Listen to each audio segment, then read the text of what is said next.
First Thessalonians 2, 1 through 4. For yourselves, brethren, know our entrance in unto you, that it is not in vain. But even after that we had suffered before, and were shamefully entreated, as ye know, at Philippi, we were emboldened in our God to speak unto you the gospel of God with much contention. For our exhortation was not of deceit, nor of uncleanness, nor of ghoul, but as we were allowed of God to be put in trust with the gospel, even so we speak, not as pleasing men, but God, which teareth our hearts.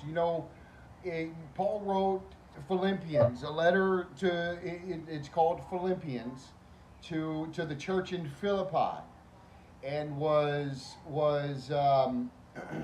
he was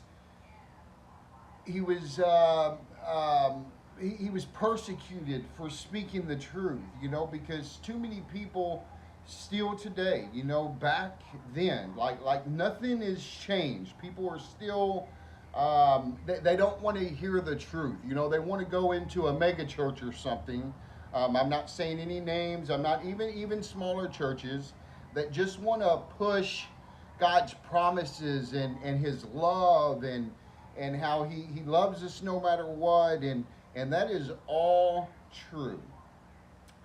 If you want to be like the Israelites and walk around in circles for 40 years, you just believe that and don't worry about anything they don't preach about, which is sin and how we are living, and what we are doing with our time, and that's what he was persecuted for. But here he says, for our exhortation was not of deceit, nor of uncleanness, nor of ghoul, but as we were allowed of God to be put in trust with the gospel, even so, not as pleasing men, but God, which trieth our hearts.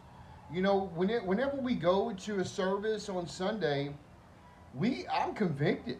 A lot of times the message is for me, and that's good, because the church that I go to preaches the gospel and doesn't try to make it all, beautiful and stuff like that with leaving out our major problem, and that's just our sinful nature. It's nothing new, like it's something that we all deal with, but we need to focus on what we are doing, and that's what Philippi rejected and persecuted Paul for. Let's not be like them.